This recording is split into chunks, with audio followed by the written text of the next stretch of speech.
Hello बच्चों, मैं शिक्षा सक्सेस सीरीज एजुकेशन से। हम पढ़ रहे हैं कक्षा 9वीं हिंदी की पाठ्य पुस्तक संचयन भाग 1 का पाठ्यक्रम। आज हम पाठ 4 पढ़ेंगे। पाठ 4 का शीर्षक है मेरा छोटा सा निजी पुस्तकालय। इस पाठ में लेखक अपने बारे में बता रहा है कि उसने किस तरह से पुस्तकालय की पहली पुस्तक से लेकर एक बड़ा पुस्तकालय तैयार किया। उसे कैसे पुस्तकों को पढ़ने का शौक जागा और फिर किस तरह से उन पुस्तकों को इकट्ठा करने का शौक जागा।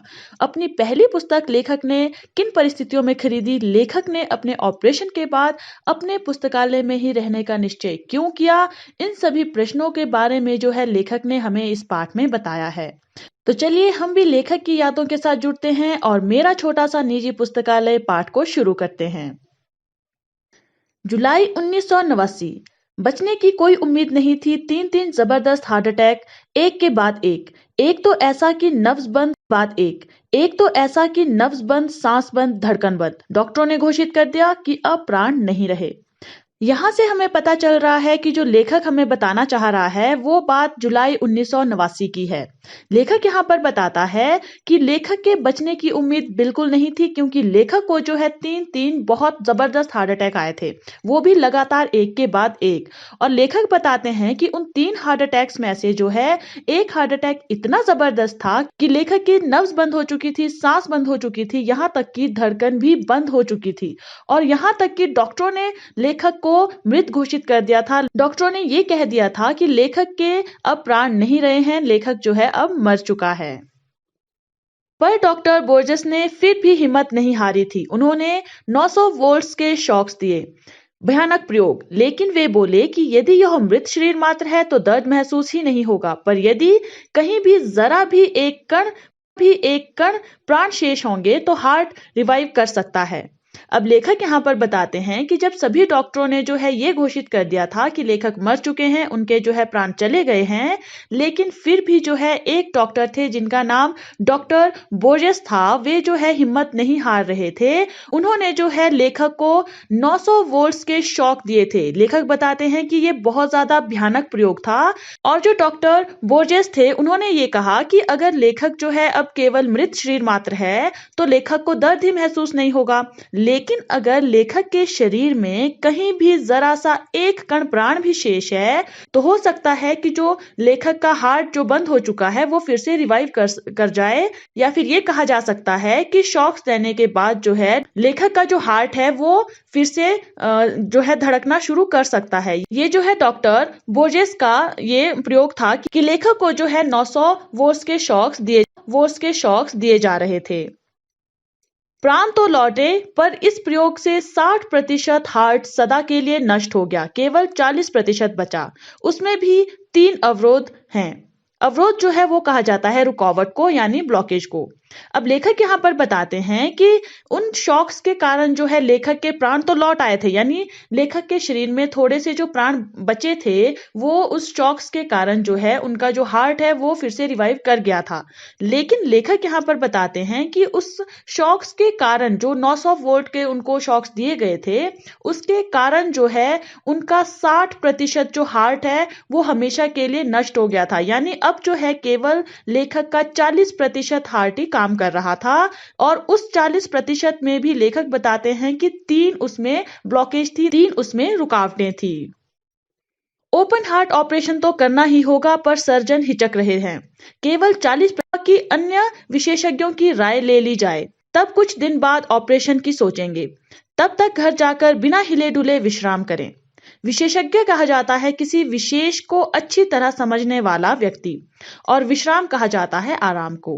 अब लेखक बताते हैं कि जो 40% हार्ट लेखक का काम कर रहा था उसमें भी जो है 3 ब्लॉकेज थी। उन ब्लॉकेज को हटाने के लिए जो है डॉक्टर्स ने ये कहा कि ओपन हार्ट ऑपरेशन करना ही पड़ेगा।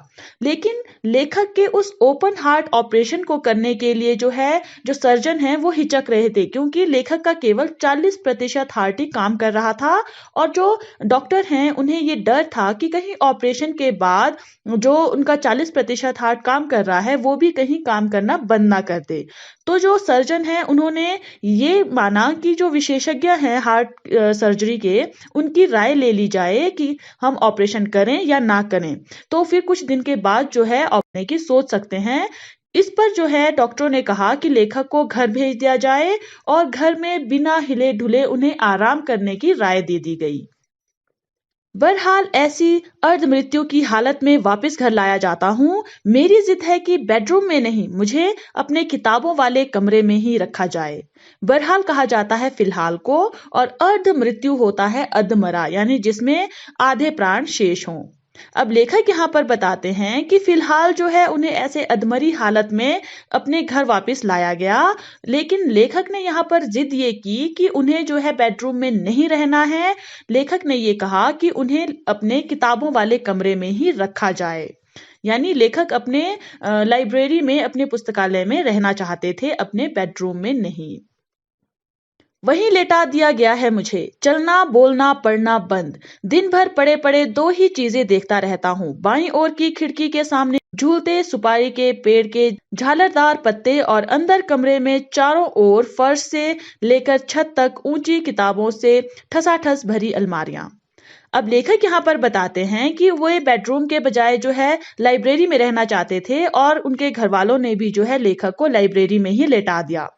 लेकिन लेखक का चलना बोलना पढ़ना सब कुछ बंद था, क्योंकि डॉक्टरों ने जो है लेखक को ये राय दी थी कि उन्हें बिना हिले ढुले आराम करना है। अब लेखक जो है दिन भर अपने वहीं लाइब्रेरी में पड़े रहते थे, और वे जो है केवल दो ही चीजों को वहां से देखते रहते थे। एक तो जो है उनकी बाईं ओर खिड़की के सामने जो है एक सुपारी का पेड़ था, जिसमें जो है जब हवा लगती थी तो उसके जो झालरदार पत्ते हैं वो हिलते ढुलते रहते थे।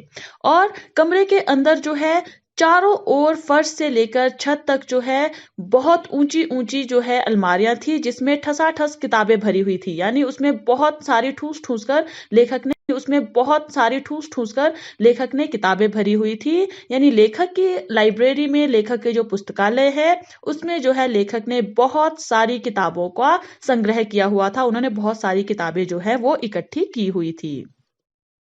बचपन में परी कथाओं में जैसे पढ़ते थे कि राजा के प्राण उसके शरीर में नहीं तोते में रहते हैं, वैसे ही लगता था कि मेरे प्राण इस शरीर से तो निकल चुके हैं। वे प्राण इन हजारों किताबों में बसे हैं जो पिछले 40-50 बरस में धीरे धीरे मेरे पास जमा होती गई हैं। परी कथाएं कहा जाता है फेरी टेल्स को। अब लेखक यहाँ पर बताते हैं, जैसे लेखक ने बचपन में जो है अपनी फेरी टेल्स की कहानियों में ये पढ़ा था कि जो एक राजा है उसके जो प्राण हैं, उसकी जो सांसें हैं वो उसके शरीर में नहीं बल्कि उसकी जान जो है एक तोते में थी। वैसे ही लेखक को यहाँ लगता था कि जो लेखक के प्राण हैं, लेखक की जो जान है वो अब उनके शरीर से तो निकल चुकी है, लेकिन उनके जो वो प्राण हैं, उनकी जो वो जान है वो जो है उनकी इन हजारों किताबों में बसी हुई है, जो लेखक ने 40-50 सालों से जो है धीरे धीरे अपने पास जमा की हुई है।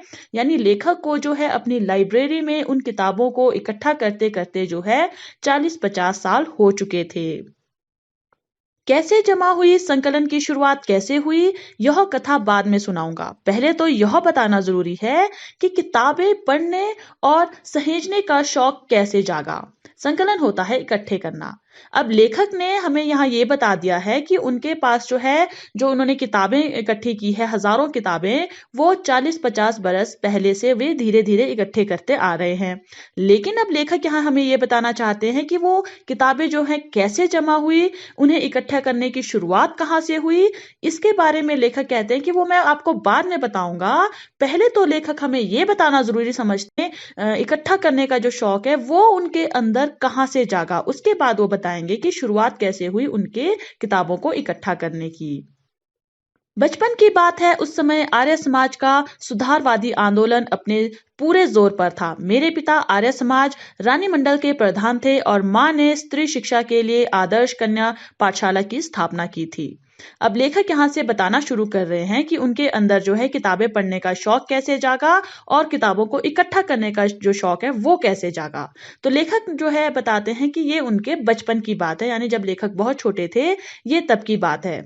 और लेखक बताते हैं कि जब लेखक छोटे थे तो उनके जो पिता हैं वो आर्य समाज के रानी मंडल के प्रधान थे, और उस समय जो है आर्य समाज में सुधारवादी जो आंदोलन है वो बहुत पूरे जोर पर चल रहा था।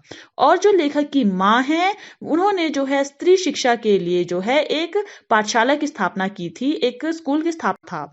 और जो लेखक की माँ हैं, उन्होंने जो है स्त्री शिक्षा के लिए जो है एक पाठशाला की स्थापना की थी, एक स्कूल की स्थापना की थी। उन्होंने एक स्कूल खोला था जिसका नाम था आदर्श कन्या पाठशाला।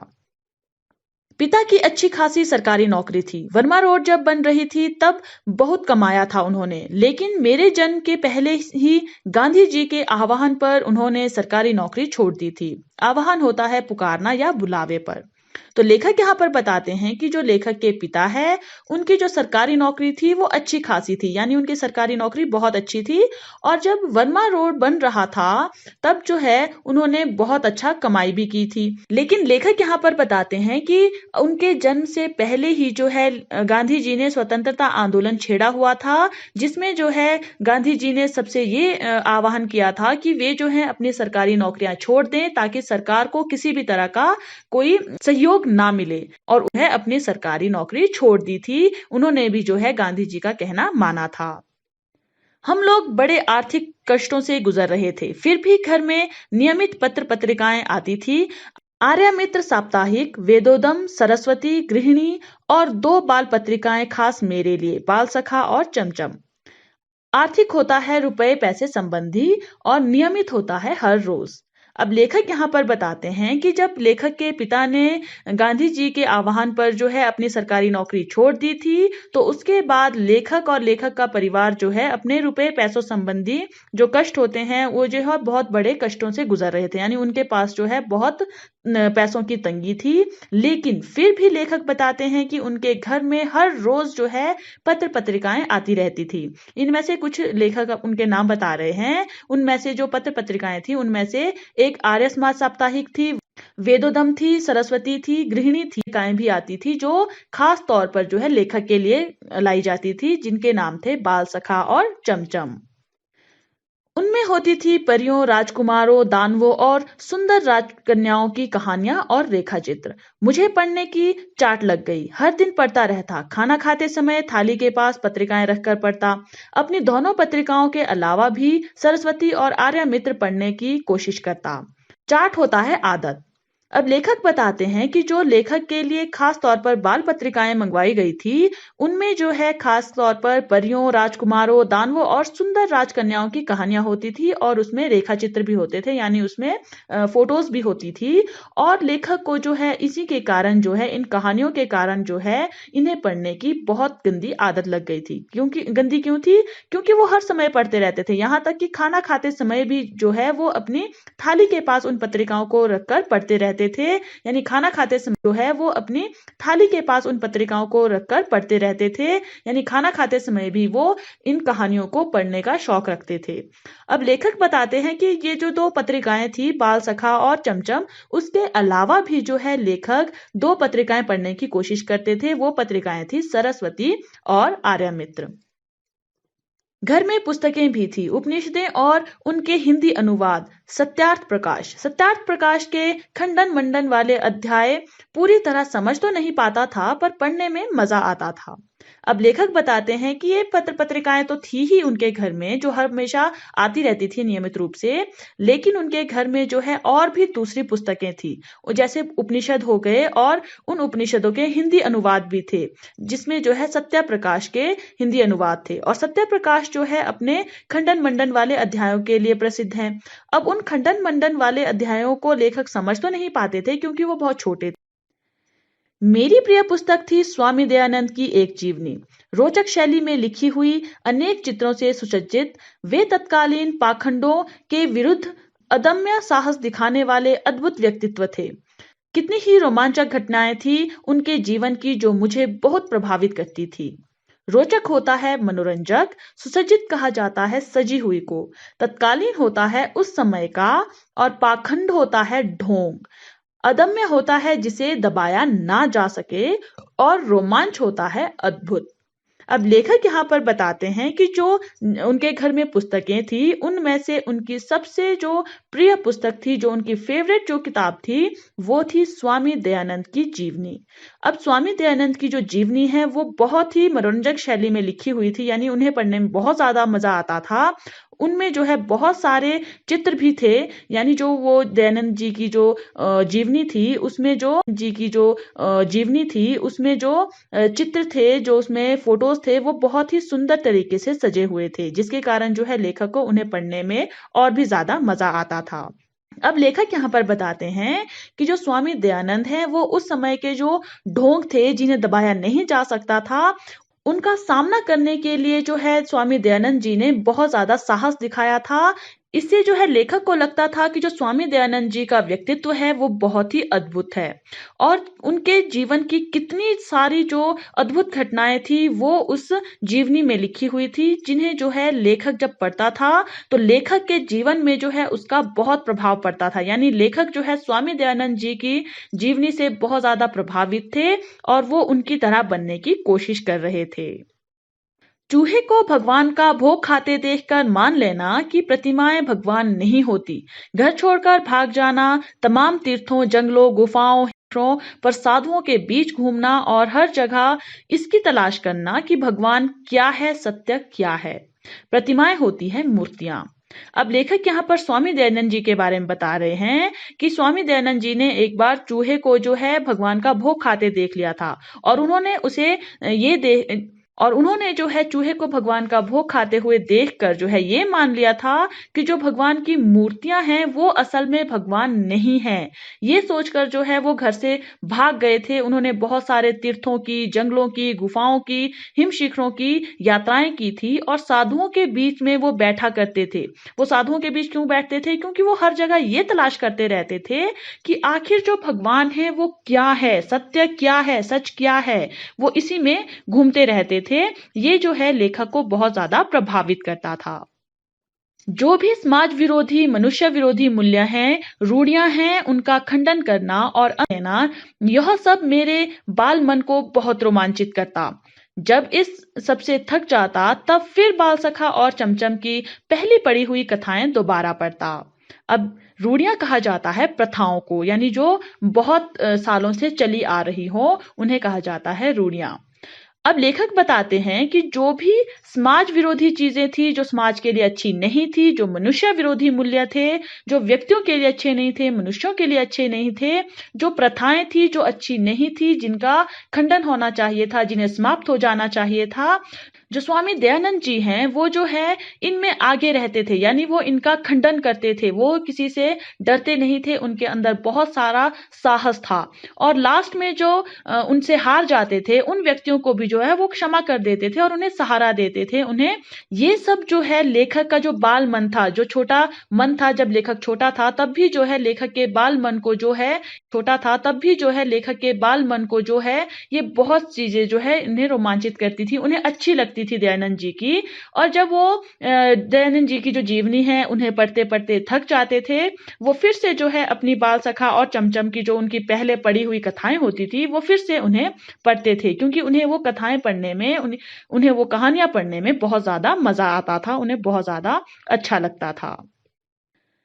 माँ स्कूली पढ़ाई पर जोर देती, चिंतित रहती कि लड़का कक्षा की किताबें नहीं पढ़ता, पास कैसे होगा, कहीं खुद साधु बनकर घर से भाग गया तो।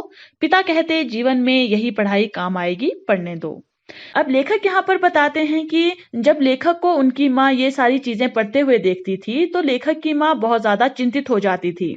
वो जो है लेखक को जो स्कूली पढ़ाई होती थी उसे करने पर जोर देती थी। उन्हें डर रहता था कि जो कहीं उनका लड़का है वो अपनी किताबें पढ़ता नहीं है, वो कैसे पास होगा, कहीं वो खुद साधु बनकर जो है घर से पास होगा, कहीं वो खुद साधु बनकर जो है घर से भाग ना जाए। लेकिन लेखक के जो पिता हैं वो जो है उनकी माँ से कहा करते थे कि जीवन में यही पढ़ाई काम आएगी, इसे पढ़ने दो। यानी लेखक के पिता को लेखक पर पूरा विश्वास था कि लेखक के जीवन में जो है, जो वो ये किताबें पढ़ते हैं उनसे जो वो सीख लेते हैं वही जो है लेखक की आगे जीवन में काम आएगी। जो स्कूली पढ़ाई है वो तो चलती ही रहेगी। इसलिए जो है लेखक के पिता लेखक को ये सारी जो बाल पुस्तकें लाया करते थे, बाल पत्रिकाएं लाया करते थे, उन्हें पढ़ने देते थे।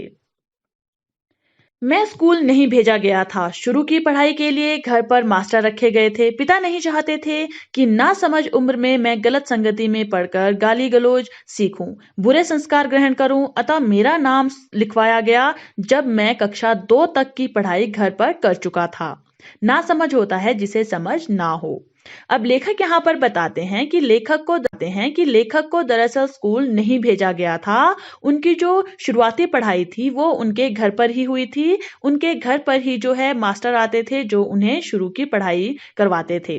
अब लेखक को जो है स्कूल क्यों नहीं भेजा गया था? क्योंकि लेखक बताते हैं कि लेखक के पिता ये नहीं चाहते थे कि जो छोटी उम्र होती है जिसमें लोगों को समझ नहीं होती है, जब वे बच्चे होते हैं, तो लेखक के पिता नहीं चाहते थे कि उस छोटी उम्र में, उस नासमझ वाली उम्र में जो है लेखक गलत संगत में पढ़कर जो है गाली गलौज सीखे, बुरे संस्कार ग्रहण करे।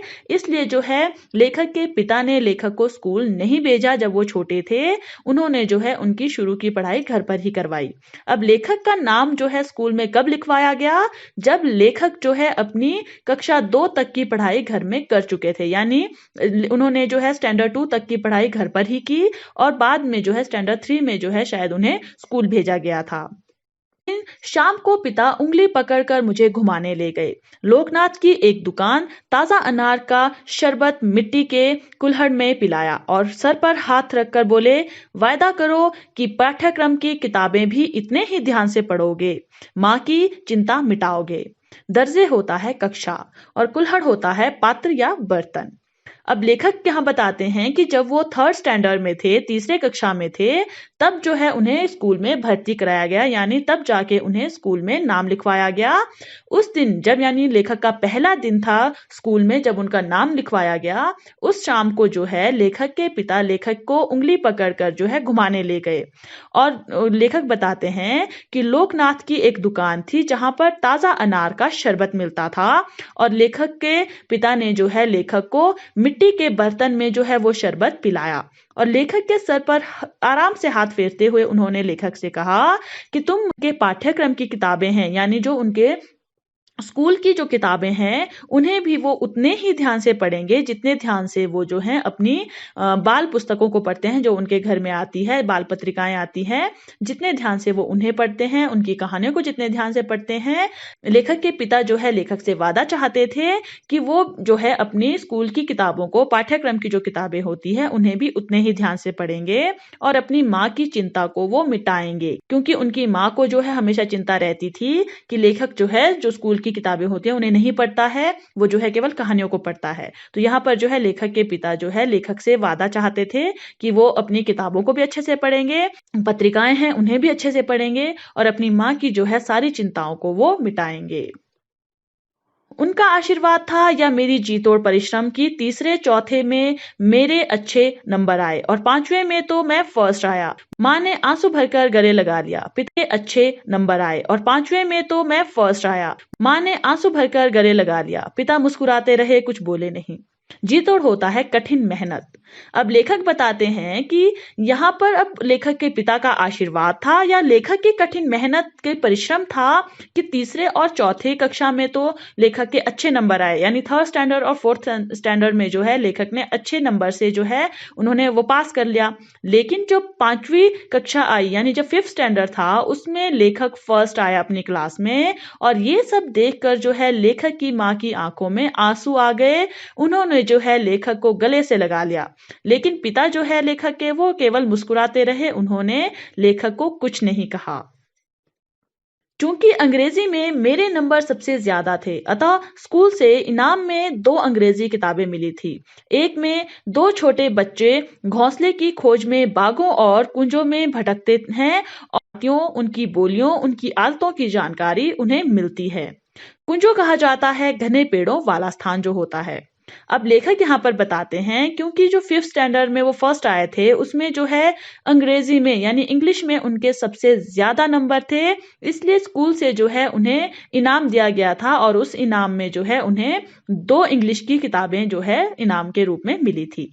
उनमें से जो एक किताब थी उसमें लेखक बताते हैं कि उसमें 2 छोटे बच्चे जो है वो घोंसले की खोज में जो है बगीचों में, घने पेड़ों वाले स्थानों में जो है भटकते रहते हैं और इसी बहाने जो है उन दो बच्चों को जो है पक्षियों की अलग अलग जातियों, उनकी बोलियों और पक्षियों की आदतों की जो है जानकारी उन्हें मिलती है।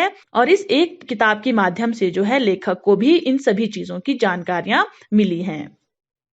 दूसरी किताब थी ट्रस्टी द रग, जिसमें पानी के जहाजों की कथाएं थी। कितने प्रकार के होते हैं, कहाँ से लाते हैं, कहाँ ले जाते हैं, नाविकों की जिंदगी कैसी होती है, कैसे कैसे द्वीप मिलते हैं, कहाँ हवेल होती है, कहाँ शार्क होती है।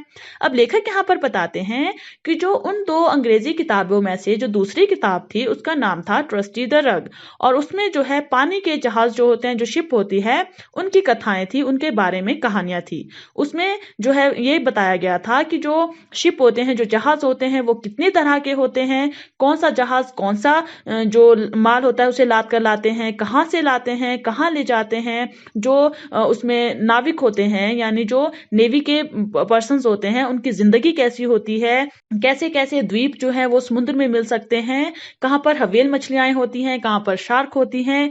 ये सभी जानकारियां जो है उस किताब में थी, और लेखक को भी जो है इस किताब के माध्यम से ये सभी जानकारियां मिली थी। इन दो किताबों ने एक नई दुनिया का द्वार मेरे लिए खोल दिया। पक्षियों से भरा आकाश और रहस्यों से भरा समुद्र। पिता ने अलमारी के एक खाने से अपनी चीजें हटाकर जगह बनाई और मेरी दोनों किताबें उस खाने में रखकर कहा, आज से यह खाना तुम्हारी अपनी किताबों का, यह तुम्हारी अपनी लाइब्रेरी है।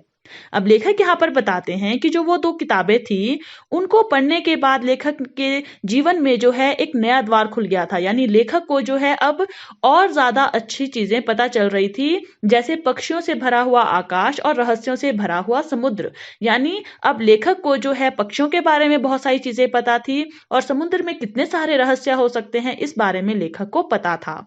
अब पिता जो थे लेखक के, उन्होंने अपनी अलमारी में एक खाने से अपनी चीजें हटा दी और एक थोड़ी सी जगह बनाई, और उसमें जो है लेखक की जो दोनों किताबें हैं उन्हें जो है उस खाने में रखकर लेखक से कहा कि आज से जो ये खाना है, जो ये जगह है, वो अब तुम्हारी किताबों का है, और ये समझो कि ये तुम्हारी। हमें पता चलता है कि शायद यहाँ से लेखक की जो लाइब्रेरी की कहानी है वो शुरू होने वाली है।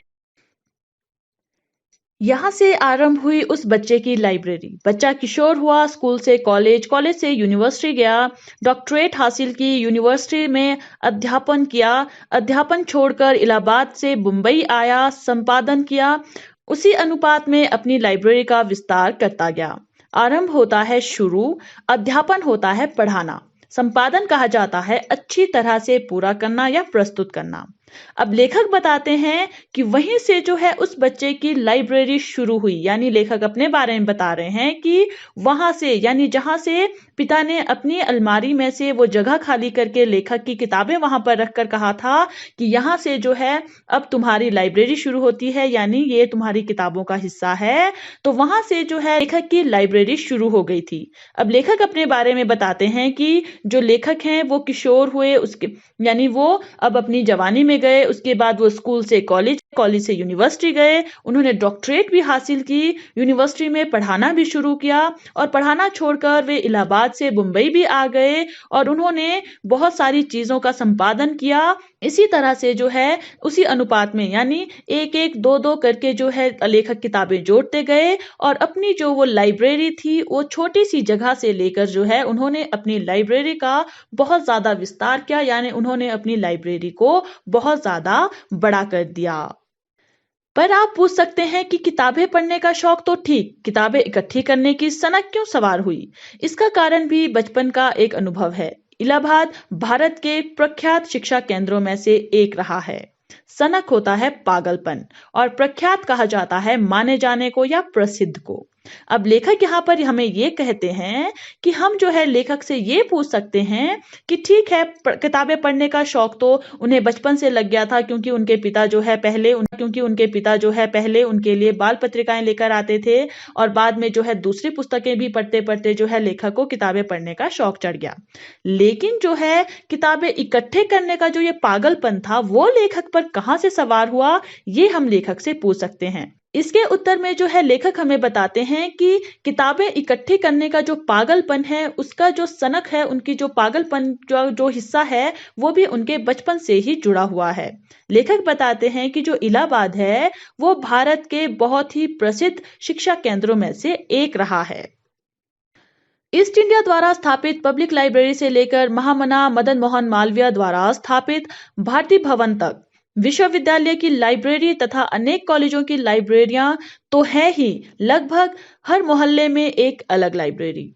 अब लेखक यहाँ पर जो है इलाहाबाद के बारे में बता रहे हैं कि ईस्ट इंडिया द्वारा वहां पर एक पब्लिक लाइब्रेरी तो स्थापित की ही गई थी, लाइब्रेरी स्थापित की थी जिसका नाम था भारती भवन। और विश्वविद्यालय की लाइब्रेरी और अन्य कॉलेजों की लाइब्रेरियां तो इलाहाबाद में थी ही, लेकिन उसके अलावा भी जो है लगभग हर मोहल्ले में जो है एक लाइब्रेरी आपको इलाहाबाद में जरूर मिल जाएगी। वहां हाई कोर्ट है, अतः वकीलों की निजी लाइब्रेरियां, अध्यापकों की निजी लाइब्रेरियां। अपनी लाइब्रेरी वैसे कभी होगी यह तो स्वप्न में भी नहीं सोच सकता था, पर अपने मोहल्ले में एक लाइब्रेरी थी, हरि भवन। निजी होता है अपना। अब लेखक बताते हैं कि इलाहाबाद में हाई कोर्ट्स भी हैं, इसलिए जो वकील हैं उनकी अपनी जो है निजी लाइब्रेरियां होती थी, जो अध्यापक थे उनकी भी अपनी निजी लाइब्रेरियां होती थी। अब लेखक ने कभी सपने में भी नहीं सोचा था कि लेखक की अपनी कभी कोई लाइब्रेरी होगी, लेकिन लेखक के मोहल्ले में भी एक लाइब्रेरी थी जिसका नाम था हरि भवन। स्कूल से छुट्टी मिली कि मैं उसमें लाइब्रेरी थी जिसका नाम था हरि भवन। स्कूल से छुट्टी मिली कि मैं उसमें जाकर जम जाता था। पिता दिवंगत हो चुके थे, लाइब्रेरी का चंदा चुकाने का पैसा नहीं था, अतः वहीं बैठकर किताबें निकलवा कर पढ़ता रहता था। उन दिनों हिंदी में विश्व साहित्य, विशेषकर उपन्यासों के खूब अनुवाद हो रहे थे। दिवंगत होता है स्वर्गीय। अब लेखक बताते हैं कि जब स्कूल से छुट्टी हो जाती थी, उसके बाद जो है लेखक तुरंत जो है उस लाइब्रेरी में जाकर बैठ जाते थे। लेखक बताते हैं कि जो लेखक के पिता हैं वो स्वर्ग सिधार चुके थे, इसलिए जो है लाइब्रेरी का चंदा चुकाने के लिए उनके पास पैसे नहीं थे, इसलिए लेखक जो है लाइब्रेरी में ही बैठकर वहीं पर किताबें निकलवाते थे और वहीं पर पढ़ते थे। यानी लेखक के पास इतने पैसे नहीं थे कि वो वहां से किताबें लेकर घर ले जा सके। उन दिनों जो है लेखक बताते हैं विश्व साहित्य में विशेषकर जो है उपन्यासों के जो है खूब अनुवाद हो रहे थे, यानी उपन्यासों पर मजा आता था, उन्हें बहुत ज्यादा अच्छा लगता था। मुझे उन अनुदित उपन्यासों को पढ़कर बड़ा सुख मिलता था। अपने छोटे से हरिभवन में खूब उपन्यास थे। वहीं परिचय हुआ बंकिम चंद्र चट्टोपाध्याय की दुर्गेश नंदिनी, कपाल कुंडला और आनंद मठ से, टॉलस्टॉय की अन्ना करेनिना, विक्टर ह्यूगो का पेरिस का कुबड़ा, हचबैक ऑफ नात्रोदाम, गोर्की की मदर, अलेक्जेंडर कुप्रिन का गाड़ी वालों का कटरा, यामादा पेट और सबसे रोमांचक सर्वोरिच का विचित्र वीर यानी डॉन क्विक्सोट। अब लेखक बताते हैं कि लेखक को जो वहां पर उपन्यास अनुवाद किए हुए आते थे उन्हें पढ़ने में बहुत सुख मिलता था, यानी उन्हें बहुत अच्छा लगता था उन उपन्यासों को पढ़ना जो अनुवाद किए हुए वहां पर आते थे।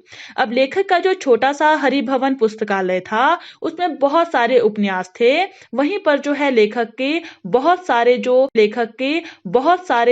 लेखक हैं उनसे उनका परिचय हुआ, यानी लेखक ने वहां पर बहुत सारे जो लेखक हैं जैसे बंकिम चंद्र चट्टोपाध्याय हो गए, टॉलस्टॉय हो गए, विक्टर ह्यूगो हो गए, यानी इस तरह के बहुत सारे जो लेखक थे उनसे उनका परिचय हुआ, यानी उन्होंने उन लेखकों की बहुत सारी जो अनुवादित उपन्यास थे उन्हें पढ़ा और उन्हें बहुत ज्यादा अच्छा लगा। हिंदी के ही माध्यम से सारी दुनिया को कथा पात्रों से मुलाकात करना कितना आकर्षक था। लाइब्रेरी खुलते ही पहुंच जाता और जब शुक्ला जी लाइब्रेरियन कहते कि बच्चा अब उठो पुस्तकालय बंद करना है, तब बड़ी अनिच्छा से उठता। अनिच्छा होता है बिना इच्छा के। अब लेखक यहाँ पर बताते हैं कि हिंदी के माध्यम से जो है उन्होंने सारी दुनिया के जो कथा पात्र हैं उनसे मुलाकात कर ली थी और उन्हें ये बहुत ज्यादा अच्छा लगता था, उन्हें बहुत ज्यादा आश्चर्य भी होता था। लेकिन लेखक कहते हैं कि जैसे ही लाइब्रेरी खुलती थी, लेखक वहां पर पहुंच जाते थे। और जब लाइब्रेरियन जो शुक्ला जी थे, जब वो ये कहते थे कि बच्चा अब उठ जाओ, अब पुस्तकालय बंद करना है, तब लेखक जो है बिना इच्छा से उठते थे। यानी लेखक को अच्छा नहीं लगता था कि उन्हें लाइब्रेरी छोड़कर जाना पड़ रहा है, उन्हें जो है जो पुस्तकें हैं वो अपने साथ नहीं ले जा पाते थे, इसलिए उन्हें कई बार जो है आधे उपन्यास पढ़कर छोड़ने पड़ते थे, जिससे उन्हें अच्छा नहीं लगता था। वे बिना इच्छा के ही उठते थे और लाइब्रेरी से चले जाते थे। जिस दिन कोई उपन्यास अधूरा छूट जाता, उस दिन मन में कसक होती कि काश इतने पैसे होते कि सदस्य बनकर किताब इशू करवा लेता, या काश इस किताब को खरीद पाता तो घर में रखता, एक बार पढ़ता, दो बार पढ़ता, बार बार पढ़ता, पर जानता था कि यह सपना ही रहेगा, भला कैसे पूरा हो पाएगा। कसक होता है रुक रुक कर होने वाली पीड़ा। अब लेखक बताते हैं कि जब कोई उपन्यास अधूरा रह जाता था, यानी जब जो है वे किसी उस दिन लेखक के मन में रुक रुक कर होने वाली जो पीड़ा होती है, जो एक दर्द होता है, वो होता रहता था। और वो ये सोचते थे कि काश उनके पास इतने पैसे होते कि वो लाइब्रेरी के सदस्य बन जाते, ताकि वो उस किताब को इशू करवाकर अपने घर लाकर पढ़ सकते थे। और ये भी सोचते थे कि काश उनके पास इतने पैसे होते कि वो उस पुस्तक को खरीद लेते, उस उपन्यास को खरीद लेते, और फिर वो अपने उपन्यास को उस घर में रखते, और वो एक बार पढ़ते, दो बार पढ़ते, जितनी बार उनका मन करता वो उस उपन्यास को पढ़ते। लेकिन लेखक को पता था कि ये जो है सपना सपना ही रहेगा, क्योंकि लेखक के पिता गुजर चुके थे, उनके पास इतने पैसे नहीं थे, और लेखक को ये भी लगता था कि ये सपना कभी पूरा नहीं हो पाएगा। पिता के देहावसान के बाद तो आर्थिक संकट इतना बढ़ गया कि पूछे मत। फीस जुटाना तक मुश्किल था, अपने शौक की किताबें खरीदना तो संभव ही नहीं था। एक ट्रस्ट से योग्य पर असहाय छात्रों को पाठ्य पुस्तकें खरीदने के लिए कुछ रुपए सत्र के आरंभ में मिलते थे। देहावसान होता है देहांत्य मृत्यु, और आर्थिक होता है रुपए पैसे संबंधी, और असहाय होता है बेसहारा। अब लेखक बताते हैं कि पिता की मृत्यु के बाद जो है लेखक के जो आर्थिक संकट था, जो रुपए पैसे संबंधी संकट था, वो इतना बढ़ चुका था कि आप सोच नहीं सकते। लेखक के पास जो है फीस जुटाना भी मुश्किल हो गया था, यानी लेखक के जो आर्थिक संकट था वो बहुत ज्यादा मुश्किल हो गया था उनके लिए। वे जो है अपनी फीस तक नहीं जुटा पाते थे, तो अपने शौक की जो पुस्तकें हैं वो खरीदना तो दूर ही समझो। अब लेखक बताते हैं कि एक ट्रस्ट के सहारे जो है, जो बेसहारा छात्रों को जो है पुस्तकें खरीदने के लिए कुछ रुपए पैसे देती थी, वो जो है उसके सहारे जो है अपनी पुस्तकें खरीदा करते थे। वो जो ट्रस्ट है वो अपनी जो कक्षाएं शुरू होती थी उससे पहले जो है उन छात्रों को पैसे देते थे जो बेसहारा होते थे, जिनके माता पिता गुजर चुके होते थे, ताकि वो अपनी पाठ्य पुस्तकें खरीद सके और अपनी पढ़ाई को जारी रख सके। उनसे प्रमुख पाठ्य पुस्तकें सेकंड हैंड खरीदता था, बाकी अपने सहपाठियों से लेकर पढ़ता और नोट्स बना लेता। उन दिनों परीक्षा के बाद छात्र अपनी पुरानी पुस्तकें आधे दाम में बेच देते और उनसे आने वाले नए, लेकिन उसे विपन्न छात्र खरीद लेते। इसी तरह काम चलता। विपन्न होता है गरीब। अब लेखक बताते हैं कि लेखक जो अपनी पाठ्य पुस्तकें होती थी वो सेकंड हैंड पुस्तकें खरीदते थे, और बाकी जो है अपने जो उनके सहपाठी होते थे, जो उनके क्लासमेट्स होते थे, उनसे लेकर जो है पढ़ते थे और अपने नोट्स बना लेते थे। उन दिनों जो है जो बच्चे हैं वो अपने परीक्षा हो जाने के बाद, अपने एग्जाम्स हो जाने के बाद जो है अपनी पुस्तकों को आधे दाम पर बेच देते थे, ताकि जो नए आने वाले बच्चे हैं, जो गरीब बच्चे हैं, वो उन पुस्तकों को खरीद सके। इसी तरह से जो है उस दौरान अपना काम चल पड़ता था। लेकिन फिर भी मैंने जीवन की पहली साहित्य पुस्तक अपने पैसों से कैसी खरीदी, यह आज तक याद है। उस साल इंटरमीडिएट पास किया था, पुरानी पाठ्य पुस्तकें बेचकर बीए की पाठ्य पुस्तकें लेने एक सेकंड हैंड बुक शॉप पर गया। इस बार जाने कैसे पाठ्य पुस्तकें खरीद कर भी 2 रुपए बच गए थे। इंटरमीडिएट होता है माध्यमिक। अब लेखक बताते हैं कि जो भी उनके जीवन में ये दौर चला था आर्थिक संकट का, फिर भी जो है लेखक ने अपनी पहली जो उनकी साहित्यिक पुस्तक थी वो अपने पैसों से उन्होंने कैसे खरीदी, ये लेखक को आज तक याद था।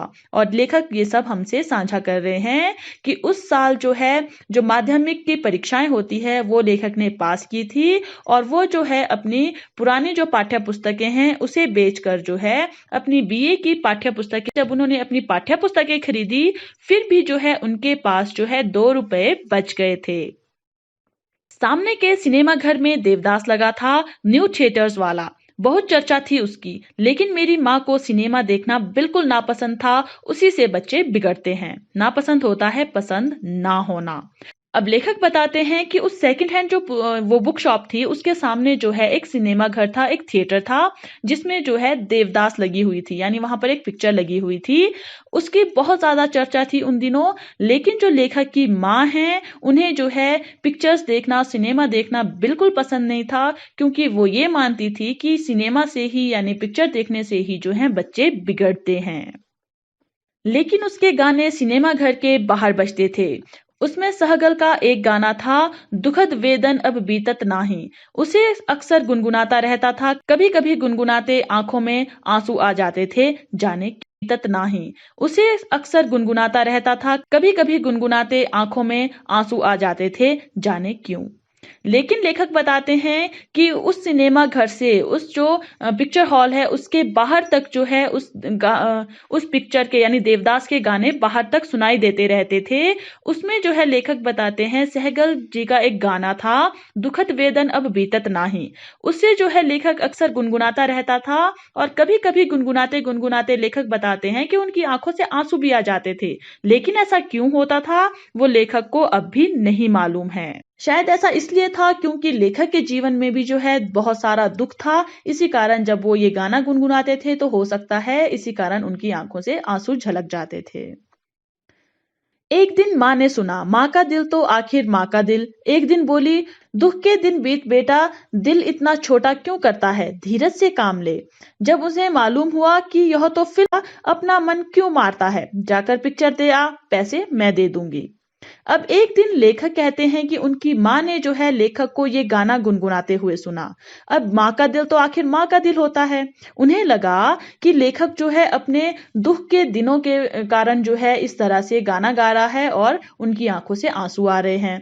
तो लेखक की माँ ने एक दिन उनसे कहा कि दुख के दिन बीत जाएंगे बेटा, तू इतना दिल छोटा क्यों करता है, तू धीरज से काम ले, यानी तू पेशेंस से काम ले, कि ये जो दुख के दिन है वो एक दिन जरूर बीत जाएंगे। लेकिन उन्हें जब मालूम हुआ कि ये गाना जो है वो देवदास फिल्म का गाना है, तो उन्होंने जो है, लेखक की माँ जो सिनेमा की घोर विरोधी थी, जो पिक्चर की घोर विरोधी थी, जिन्हें पिक्चर देखना बिल्कुल पसंद नहीं था, उन्होंने फिर भी जो है अपने बेटे के लिए अपना दिल रखा और अपने बेटे से कहा कि अपना मन क्यों मारता है, जाकर पिक्चर को देखा, मैं पैसे दे दूंगी। मैंने माँ को बताया कि किताबें बेचकर 2 रुपए मेरे पास बचे हैं। वे 2 रुपए लेकर माँ की सहमति से फिल्म देखने गया। पहला शो छूटने में देर थी। पास में अपनी परिचित किताब की दुकान थी, वहीं चक्कर लगाने लगा। लेखक ने अपनी माँ को बताया कि उन्होंने जो किताबें बेची थी और अपनी नई किताबें खरीदी थी, फिर भी जो है उनके पास 2 रुपए बचे हुए हैं। उन्हीं 2 रुपए को लेकर जो है, माँ की सहमति लेकर जो है, जो लेखक हैं वो फिल्म को देखने गए। अब जो पहला शो था उसे अभी छूटने में देर थी, इसलिए लेखक ने अपने पास की ही एक दुकान में चक्कर लगाने लग गए, यानी वो उस दुकान को जानते थे, वे वहां से किताबें अक्सर बेचा और खरीदा करते थे। तो लेखक वहां पर चक्कर लगाने लगे जब तक जो है फिल्म शुरू नहीं हो जाती थी। सहसा देखा काउंटर पर एक पुस्तक रखी है, देवदास, लेखक शरद चंद्र चट्टोपाध्याय। दाम क्या? मैंने पुस्तक उठाकर उल्टी पलटी तो पुस्तक विक्रेता बोले, तुम विद्यार्थी हो, यही अपनी पुरानी किताबें बेचते हो, हमारे पुराने ग्राहक हो, तुमसे अपना कमीशन नहीं लूंगा, केवल 10 आने में यह किताब दे दूंगा। सहसा होता है अचानक, दाम होता है मूल्य। अब लेखक बताते हैं कि जब वो बुक शॉप के सामने चक्कर काट रहे थे, तो अचानक उन्होंने देखा कि काउंटर पर जो है एक पुस्तक रखी हुई है, एक किताब रखी हुई है, जिसका नाम था देवदास। और उसके लेखक कौन थे? शरद चंद्र चट्टोपाध्याय। और लेखक ने जब उस किताब का मूल्य देखा, उसका प्राइस देखा, तो केवल 1 रुपए में वो किताब बिक रही थी।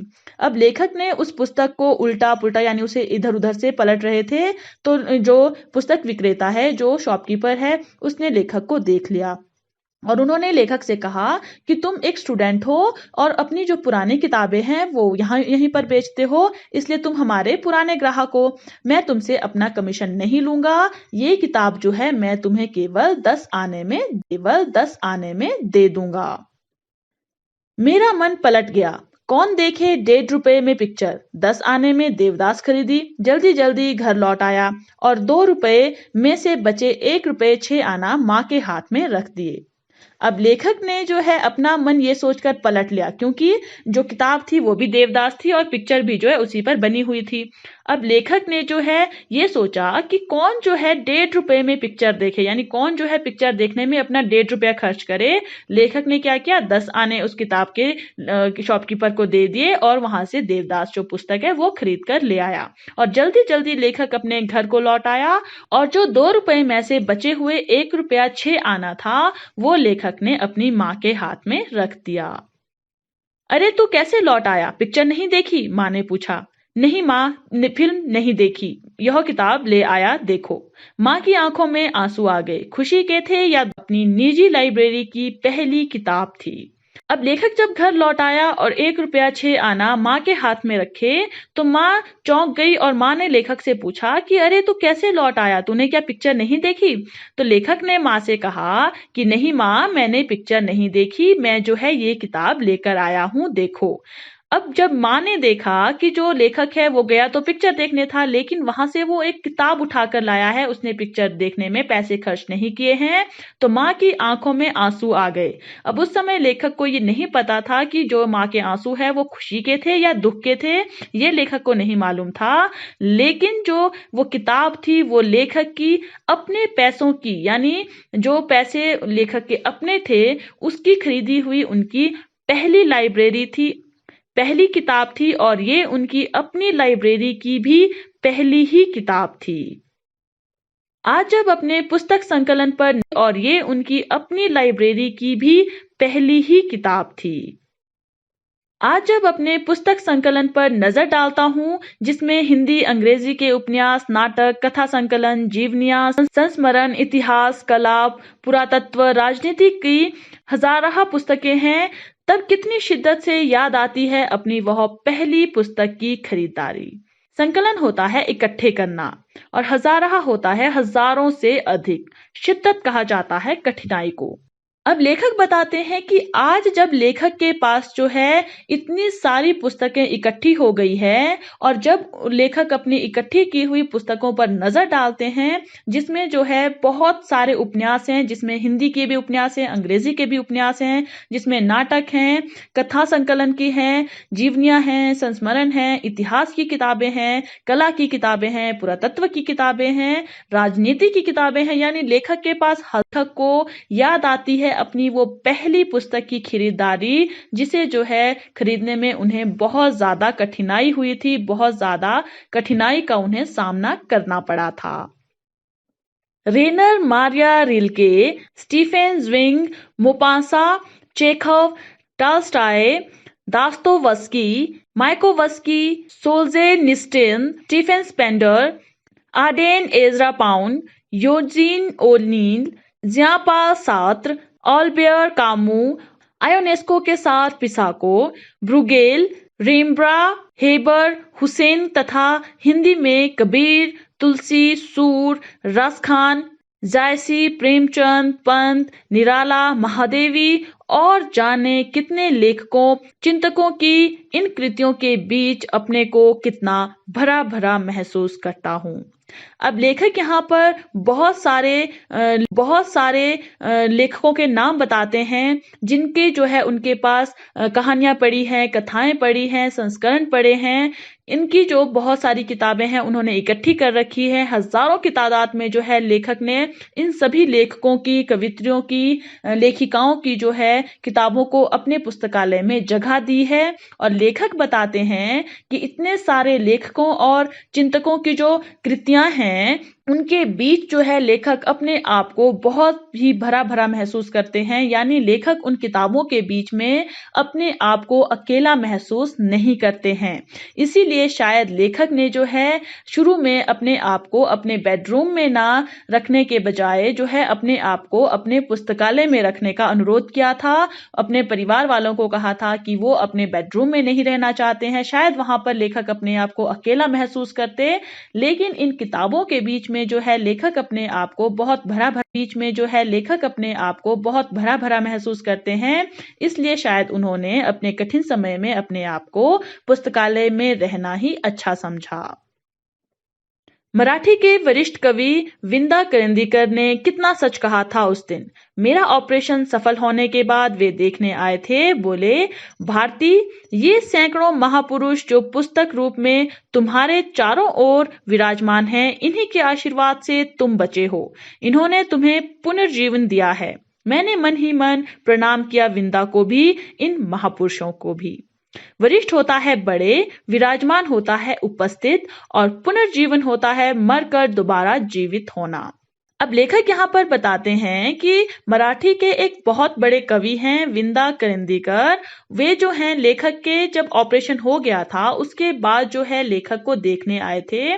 उन्होंने जो है लेखक को एक बात कही थी जिसे लेखक अब उन्होंने कहा था कि भारती, जो ये सैकड़ों महापुरुष हैं जो पुस्तक रूप में तुम्हारे चारों ओर उपस्थित हैं, यानी जो ये किताबें हैं लेखक उनके बारे में बता रहे हैं कि कवि विंदा करंदीकर ने जो है इन पुस्तकों के बारे में कहा था कि जो ये पुस्तकें तुम्हारे चारों ओर उपस्थित हैं, इनके जो लेखक हैं उन्हीं के आशीर्वाद से तुम बचे हुए हो। उन्हीं ने जो है तुम्हें मरकर दोबारा जीवित किया है, उन्होंने तुम्हें पुनर्जीवन दिया है।